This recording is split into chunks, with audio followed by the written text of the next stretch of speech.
আমার খারাপ সময়ে আমি যেমন মানুষ চিনেছি তেমন এটাও জেনেছি কারা আমাকে কতটুকু ভালোবাসে। আমি আমার অসুস্থতার ভিডিও পোস্ট না করলে জানতামই না এই মানুষগুলা আমাকে এত এত বেশি ভালোবাসে, যারা আমাকে অনেক কমেন্ট করেছে, দেন আমাকে টেক্সট করে সবসময় খোঁজখবর নিয়েছে। আলহামদুলিল্লাহ তাদের প্রেতে আমি এখন অনেকটাই সুস্থ। আপনারা আমাকে এত এত বেশি ভালোবাসেন, আমি যদি ভিডিওটা পোস্ট না করতাম আসলে আমি জানতামই না।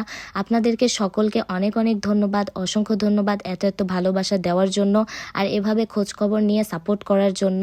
একটা মানুষ যখন খারাপ অবস্থায় থাকে তখন তার মেন্টালি সাপোর্টের অনেক বেশি প্রয়োজন হয়। তো আমার অডিয়েন্সরা যে এত মেন্টালি সাপোর্টিভ সেটা আমি জানতাম না, এই ভিডিওটা পোস্ট করার মাধ্যমে আমি বুঝতে পারলাম। তো আমি এখানে আরও অনেক কমেন্ট অ্যান্ড টেক্সট আমি অ্যাড করতে পারিনি, তো সকলকে জানাচ্ছি অনেক অনেক শুভেচ্ছা। আর টেক্সট অ্যাড করতে না পারার কারণে আমি দুঃখিত, কিছুটা অ্যাড করেছি। আর কারা কারা আমাকে ভালোবাসেন তারা অবশ্যই জানেন। তো আজকে আমি এসেছিলাম একটা ইফতারে, যদিও বা এটা আজকের ব্লগ না, এটা আমার অসুস্থ হওয়ার 2-3 দিন আগের একটা ব্লগ। তো ইফতারের দাওয়াতে এসে আমি ইফতার শেষ করে একটু চা খাচ্ছিলাম।